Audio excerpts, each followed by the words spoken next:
तो सबसे पहले हम आप सबको गुड मॉर्निंग बोलते हैं। गुड मॉर्निंग दोस्तों। और आप लोग क्या करते हैं, देखिए, एक हम दोस्त आधार के ऊपर, आप लोग एक टीचर के आधार पर, दोस्त के आधार पर टीचर बच्चों को समझता है, बच्चे टीचर को समझते हैं। मित्र क्या करता है, आपके अंदर की भावनाओं को भी समझता है। तो आप लोग क्या करते हैं कि एक साथ क्या करें कि जब भी हम पढ़ाई करें या कोई भी चीज़ करें तो हमको पढ़ाई करने में क्या क्या ज़रूरत पड़ती है, पहले ये जानना चाहिए। पढ़ाई करने के लिए हमको क्या क्या जरूरत पड़ती है। तो सबसे पहले अपने सुविधाओं को देखिए। अब ये नहीं है कि आपके पास ऐसा चीज़ नहीं है कि कोई सुविधा आपके पास न हो। आपके माता पिता सारी सुविधा दिए रहते हैं। पहले तो हमको ये भी देखना है, तो आपके माता पिता क्या सुविधा दिए रहते हैं। आपके पास कॉपी होती है, पेन होती है, किताब होती है, नहीं होती है, माता पिता से कहते हैं ले आते हैं। सही बात है, या आप स्वयं ले आते हैं। आप लोग उतने बड़े हो गए हैं कि स्वयं लेकर चले आते हैं। तो ये देखना। अब उसके बाद आपका शिकायत ये हो जाए कि हमारे पास नहीं है, तो ये गलत है। तो ऐसा न हो। यहाँ आते समय आप लोग अपने बैग को चेक कीजिए कि हमारे पास क्या है, क्या चीज़ लेकर जा रहे हैं, क्या हमको पढ़ना है। ठीक, क्लास वाइज का आपको बता दिया गया है कि आज आपका इतिहास या भूगोल का अंतिम क्लास से आज के डेट में चलेगा। उसके बाद क्या चलेगा, एक हफ्ते अब चलेगी आपको मैथ एक हफ्ते की क्लास चलेगी। तो इसके लिए आप लोग तैयारी करेंगे मैथ में एक विशेष ढंग से। हम आज के दिन में आप लोग को इतिहास के बारे में, इतिहास में आपका जो ये किताब है, कुछ बच्चे लोग हैं कि इतिहास जानने के स्रोत, इतिहास कैसे जाना जाता है, इसके बारे में। तो जो हमारे वीडियो के बच्चे लोग भी रहेंगे, देखेंगे, तो वो लोग भी लाइक और सब्सक्राइब और शेयर जरूर करें।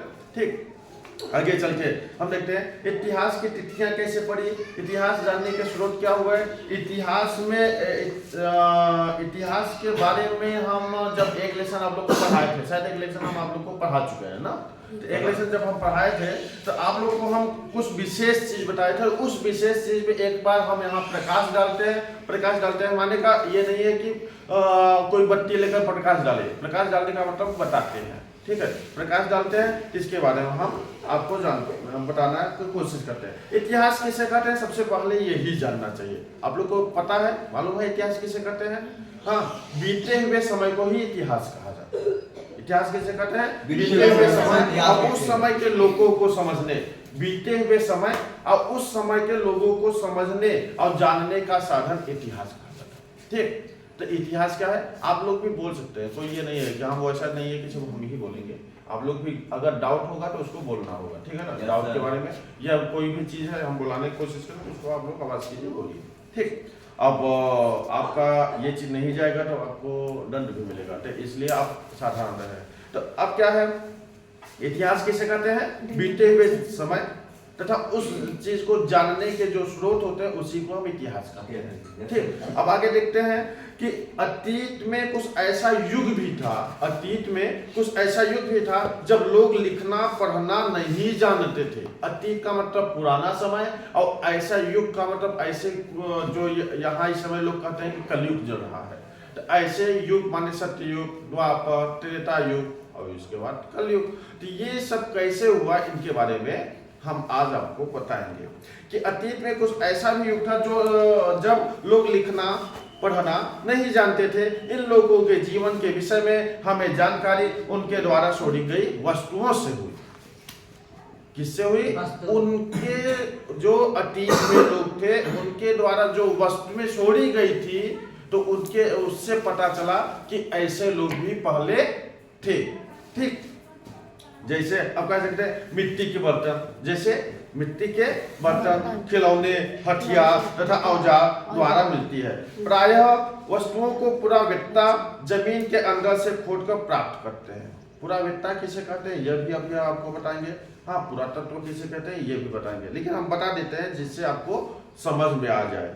प्राचीन काल में मानव द्वारा प्रयोग में लाई गई वस्तुएं, निर्मित मंदिरों और इमारतों आदि के अवशेष को अध्ययन को पुरातत्व कहलाता है। पहले ये जान लो, प्राचीन काल में, पुराने समय में जो भी मंदिर हैं, जितने भी मंदिर हैं, पूरा स्थल है, इन सभी के जो हम क्या कहते हैं, इन सभी को अवशेष के मान जो बचे कुछ खंडहर लोग होते हैं, इन सभी के अवशेष को पुरातत्व कहते हैं। क्या कहते हैं, पुरातत्व कहते हैं। और इन और जो इनका क्या है, इन सभी पुरातत्व कहते हैं, तथा इनका क्या है कि जो खोजते हैं, इनका जो अध्ययन करते हैं, इनका जो अध्ययन करते हैं, उन अध्ययन करने वालों को पुरावेत्ता कहा जाता है। क्या कहा जाता है? पुरावेत्ता कहा जाता है। तो इसके बारे में देखते हैं। तो आपको ये समझ में आ गया पुरातत्व किसे कहते हैं, आप पुरावेत्ता किसे कहते हैं, ये समझ में आया? Yes sir. क्या समझ में आया इसको बताइए।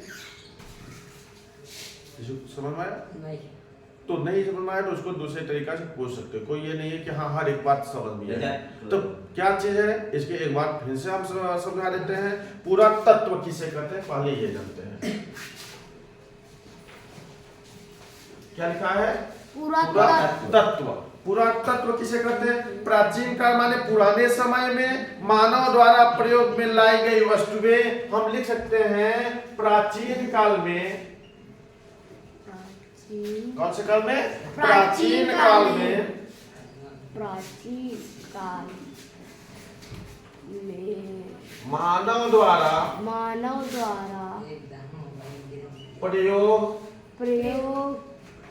में लाई गई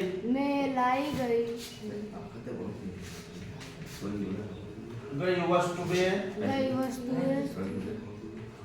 प्राचीन काल में मानव द्वारा प्रयोग में लाई गई वस्तुएं, निर्मित मंदिरें, निर्मित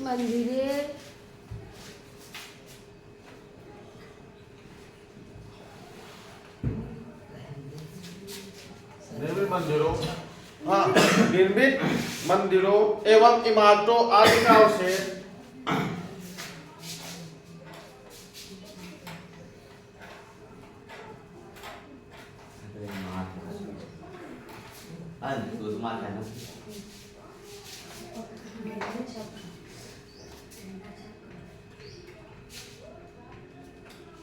इमारतें आदि का अवशेष का अध्ययन करने वाले अवशेषों का अध्ययन पुरातत्व कहलाता है। अवशेषों का कहलाता है। पूरा तत्व कहलाता है।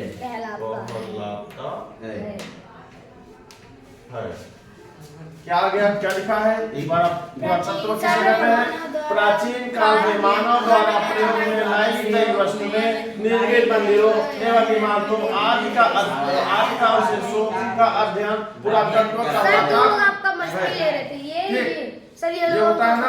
अब क्या कहते हैं कि पुरावेत्ता किसे कहते हैं, इसके बारे में हम बताते हैं। पुरातत्ववेत्ता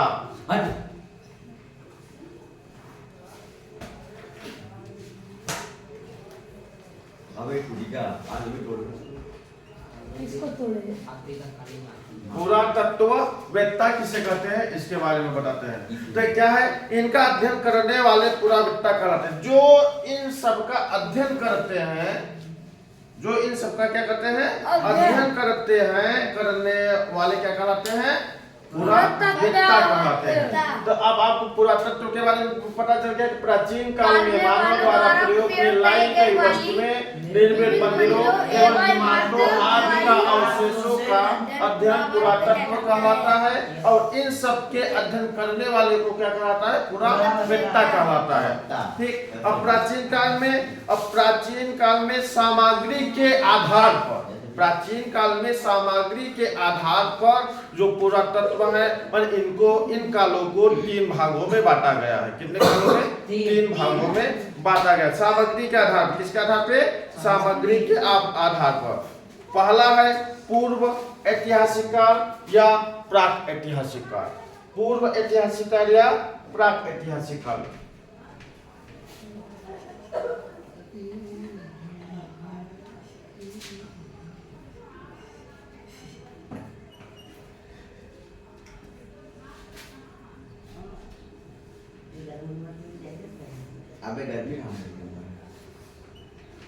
पूर्व ऐतिहासिक काल, पूर्व ऐतिहासिक काल या प्राक, पूर्व की जगह प्राक लगा देते हैं। प्राक ऐतिहासिक काल, ये जो है पूर्व ऐतिहासिक काल या प्रागैतिहासिक काल पहला हो गया, दूसरा हो गया आद्य ऐतिहासिक काल। कौन सा? आद्य ऐतिहासिक काल।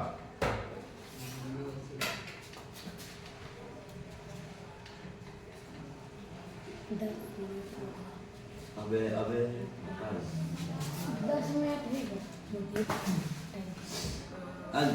आद्य ऐतिहासिक काल। और तीसरा हो गया ऐतिहासिक काल। कौन सा? ऐतिहासिक काल। ए प्लस बी का होल स्क्वायर बताओ। ए स्क्वायर ना प्लस बी स्क्वायर। ऐतिहासिक काल ये हो गया आपका पहला, ये हो गया दूसरा, दूसरा, और ये होगा आपका तीसरा।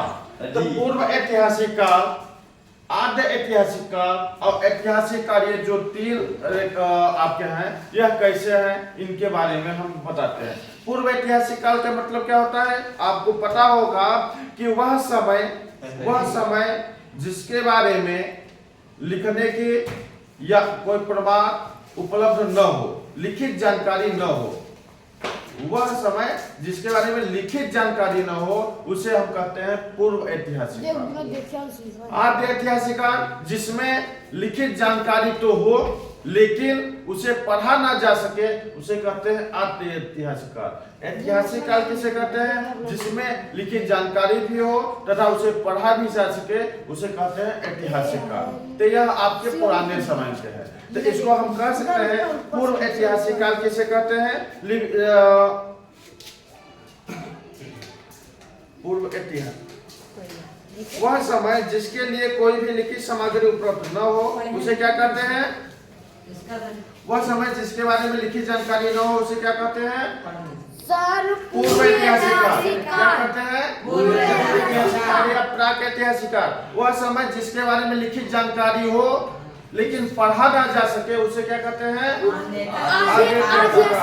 वह समय जिसमें लिखित जानकारी भी हो तथा उसे पढ़ा भी जा सके, ऐतिहासिक काल। तो आपको ये समझ में आ गया होगा। तो ये जो तीन है इसके बारे में आपको और गहराई से समझना होगा। ठीक, आगे आप देखते हैं। तो इन सबको देखने के लिए पहले के लोग किस चीज से लिखते थे, किस पर लिखते थे, ये भी आपको समझना होगा। तो तारपत्र, भोजपत्र, ताम्रपत्र, स्तंभलेख और शिलालेख। स्तंभलेख और शिलालेख। तारपत्र क्या होता है? तार के पेड़ के चौड़े पत्ते होते हैं। तारपत्र क्या होता है? तार के पेड़ के चौड़े पत्ते होते हैं। और भोजपत्र क्या होता है? भुज नामक पेड़ के क्या होते हैं? छाल होते हैं। भुज नामक पेड़ के छाल होते हैं। ताम्रपत्र क्या होते हैं? तांबे के पतले एवं चपटे टुकड़े होते हैं, तांबा के। हाँ, उसके बाद स्तंभ लेख क्या है? पत्थर के खंभों पर लिखे गए होते हैं। स्तंभ जो होता है पत्थर के खंभे में कुछ लिखा जाता है। और शिलालेख क्या होता है? पत्थर के चट्टान पे जो लोग जाते हैं, जहाँ पहाड़ है, वहाँ शिलाओं पर, शिला का मतलब पत्थर पे कुछ लिख देते हैं, उड़ेल देते हैं, उसे शिलालेख कहा जाता है। इन सभी से आपको लिखा जाता है। यह भी आपको समझना होगा। पूरा तात्विक स्रोत किससे किससे मिलते हैं? तो पहला है अभिलेख से मिला गया है सबसे पहला, और सबसे पहला अभिलेख से मिला गया, वो भी कहाँ? यह अशोक के रुमनदेही अभिलेख का अंश है। अशोक के अभिलेख का रुमनदेही का अंश है। यह जो लुम्बिनी इस समय कहाँ है? नेपाल में है। किससे प्राप्त हुआ था? रुमनदेही अभिलेख कहाँ से प्राप्त हुआ है? लुम्बिनी से। लुम्बिनी कहाँ है इस समय? नेपाल में है। इसका अभिलेख में अशोक ने यह अशोक ने घोषणा किया था कि लुम्बिनी में उपज का 8वां भाग कर के रूप में लिया जाएगा। लुम्बिनी में जो उपज का मतलब जो हम लोग उगाते हैं कृषि विभाग में, उपज का 8वां भाग, 8वां हिस्सा वो कहाँ? सरकार लेगी, माने हमारा राज्य लेगी। ठीक, लिया जाएगा। अशोक ने अभिलेख पत्थर पर उत्कीर्ण होने के कारण महत्वपूर्ण ऐतिहासिक स्रोत है, क्योंकि अशोक के समय के हैं। आगे देखते हैं सिक्के या मोहरों के आधार पर। पहले जो सिक्का चलता मोहर चलता था तो उस पर छाप के आधार पर कि कौन से राजा क्या करते थे, कैसे नहीं, इसके बारे में। आगे देखते हैं धौलावीरा में भी कुछ उपलब्ध मिला है। धौलावीरा में क्या मिला है? हड़प्पा सभ्यता का यह पूरा स्थल गुजरात में स्थित है। धौलावीरा कहाँ है? हड़प्पा सभ्यता का यह स्थल है, और वो भी कहाँ स्थित है? गुजरात में स्थित है। कहाँ स्थित है? गुजरात में। क्या स्थित है? धौलावीरा। क्या स्थित है? धौलावीरा। तो वो कब कौन सी सभ्यता का है? हड़प्पा सभ्यता का है। कौन सी सभ्यता का है? हड़प्पा सभ्यता का है। और क्या है? पूरा स्थल है। क्या है? पूरा स्थल है। यहाँ से हड़प्पा कालीन नगर निर्माण योजना, जल निकास प्रबंध आदि के साक्ष्य मौजूद पाए जाते हैं। यहाँ हड़प्पा धौलावीरा से क्या क्या पाया जाता है यह जानते हैं। यहाँ से हड़प्पा कालीन के भवन निर्माण, कौन सा भवन निर्माण या नगर निर्माण, जो नगर एक नगर पर बसाए गए उनके बारे में साक्ष्य मौजूद है। जल निकास, जल का निकास कैसा है, रोड कैसी है, उस समय भी ऐसे माने जिस समय इस समय भी देखिए रोड बन रही है, बगल में नाली बन रही है, उस समय भी ऐसी थी। ठीक, आगे देखते हैं सारनाथ स्तूप। सारनाथ स्तूप से क्या पाया है? सारनाथ कहाँ है? उत्तर प्रदेश में। कहाँ? उत्तर प्रदेश में स्थित इस स्तूप घमेक स्तूप का निर्माण मौर्य वंश के शासक अशोक ने करवाया था। सारनाथ का स्तूप का निर्माण कौन करवाया था? अशोक ने करवाया था। महात्मा बुद्ध ने सर्वप्रथम सारनाथ में अपना उपदेश भी दिया था। महात्मा बुद्ध ने सबसे पहला उपदेश कहाँ दिया था?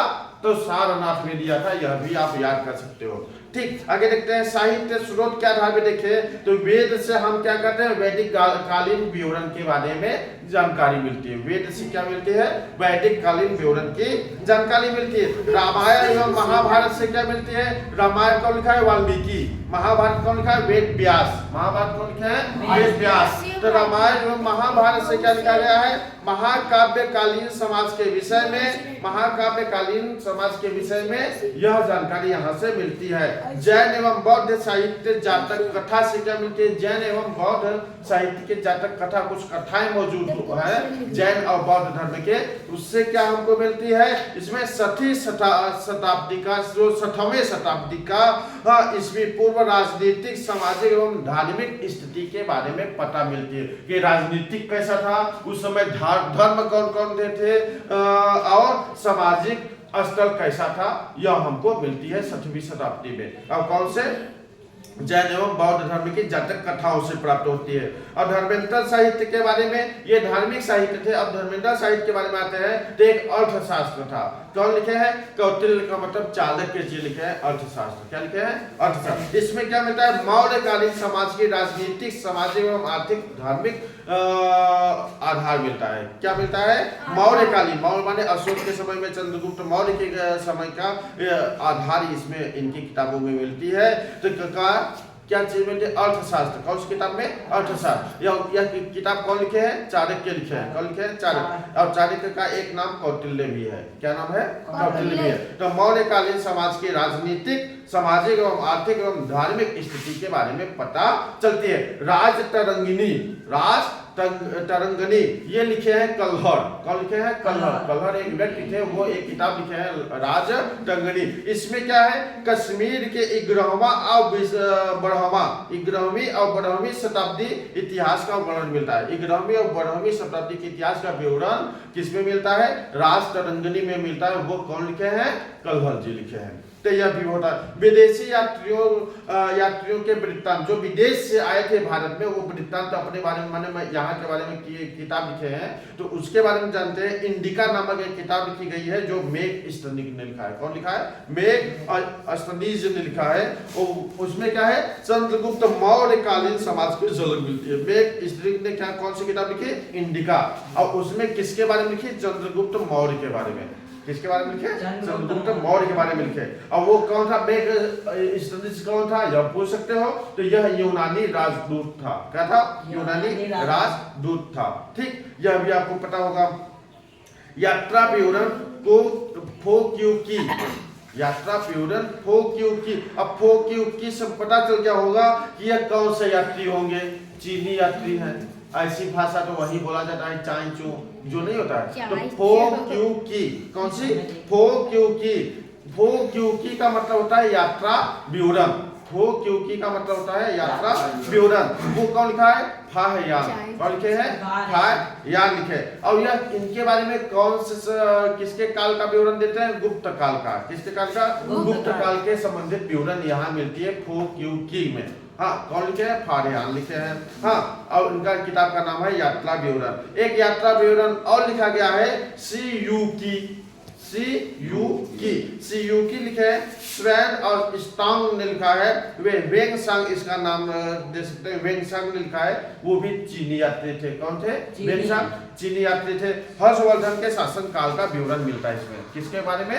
हर्षवर्धन के शासनकाल का विवरण मिलता है। आगे हम देखते हैं सामाजिक स्थल के आधार पर कि अभिलेख किससे कहा जाता है। आप लोग को अब बताया गया कि अभिलेख लिखा गया। अभिलेख का मतलब होता है अभिलेख पत्थर अथवा धातु जैसे कठोर सतह पर उत्कीर्ण किए गए लेख होते हैं। अभिलेख क्या होते हैं? पत्थर पर या धातु पर कठोर सतह पर उत्कीर्ण माने उसमें लिखा गया शब्द को अभिलेख कहा जाता है। अभिलेख किसे कहा जाता है? यह आपको पता चल गया। पत्थर अथवा धातु जैसी कठोर सतह पर जो लिखे गए होते हैं उसे क्या कहते हैं? अभिलेख कहा जाता है। स्तूप किसे कहते हैं? बोलो कहते हैं स्तूप। स्तूप किसे कहते हैं? स्तूप का शाब्दिक अर्थ है टीला। क्या है? टीला। अब टीला का मतलब प्रायः सभी स्तूपों के अंदर एक डिब्बे में महात्मा बुद्ध, जैसे जो भी स्तूप होते हैं उसमें महात्मा बुद्ध के बारे में, तो महात्मा बुद्ध या उनके अनुयायियों के शरीर के अवशेष जैसे दांत, हड्डी, राख या उनके द्वारा प्रयोग में लाई गई सामग्री, पत्थर अथवा सिक्के रखे जाते हैं स्तूप में। आगे सुन में स्तूप में माने जो आदमी कोई मरता है तो उनका राख या शरीर की हड्डी कुछ भी स्तूप में बनाकर रखे जाते हैं। पूरा स्थल क्या है? पूरा स्थल का मतलब है वह स्थान जहाँ की खुदाई से औजार, बर्तन वो इमारतों के अवशेष मिलते हैं। प्रायः पूरा स्थल जल स्रोतों जैसे नदी, तालाब, झील व समुद्र के किनारे पाए जाते हैं। पूरा स्थल कहाँ पाए जाते हैं? नदी, तालाब या माने पूरा जितने भी पुराने चीज है, पहले के लोग नदी और तालाब के पास में ही अपना घर बनाते थे। क्यों? क्योंकि उस समय खुदाई करके जैसे हम लोग पंपों से पानी निकाल लेते हैं, उस समय ऐसी चीज थी नहीं, साधन था नहीं, तो वो लोग कुआं से निकालेंगे तो कुआं के लिए भी खोदना पड़ता था। इसलिए वो तालाबों का और नदियों का प्रयोग ज्यादा करते थे। नदी का पानी उन लोग को मिलता रहता था, वही पानी का प्रयोग करके वो लोग अपना जीवन यापन करते थे। ठीक, अब आ जाते हैं महाभारत विश्व का सबसे बड़ा महाकाव्य है। याद रख लो, महाभारत विश्व का सबसे बड़ा महाकाव्य है। कोई भी पूछे कि सब विश्व में महाभारत से बड़ा महाकाव्य नहीं है। लंदन स्थित ब्रिटिश म्यूजियम विश्व का सबसे बड़ा संग्रहालय है। लंदन में स्थित ब्रिटिश म्यूजियम विश्व का सबसे बड़ा संग्रहालय है। अलेक्जेंडर कनिंघम को भारतीय पुरातत्व विभाग का जन्मदाता माना जाता है। अलेक्जेंडर को संग्रहालय किसे कहते हैं? ऐतिहासिक वस्तुओं को सुरक्षित रखने का स्थान जो होता है उसे कहते हैं संग्रहालय। ऐतिहासिक वस्तुएं माने जितने भी पुराने वस्तुओं को एक स्थान पर रखा जाता है उसे क्या कहा जाता है? संग्रहालय। और धर्मांतर साहित्य क्या है? धार्मिक साहित्य से भिन्न साहित्य ग्रंथ को धर्मांतर साहित्य कहा जाता है। तो आज के लिए आप लोग के लिए इतना ही। आप लोग कुछ बातों को समझ गए होंगे, तो ये चीज आप याद करेंगे तो आपको पता चलेगा कि यह क्या है। ठीक, और आप लोग अगर आपको अच्छा लगे तो आप लोग इसको लाइक, सब्सक्राइब और शेयर जरूर कीजिएगा। तो लाइक, सब्सक्राइब, शेयर इसको करते हुए आप लोग आगे करते रहिए। हम आप लोग से यही वो करेंगे कि आप आगे बढ़ें। ठीक, आप लोग हमको भी आगे बढ़ाएं और करते रहिए।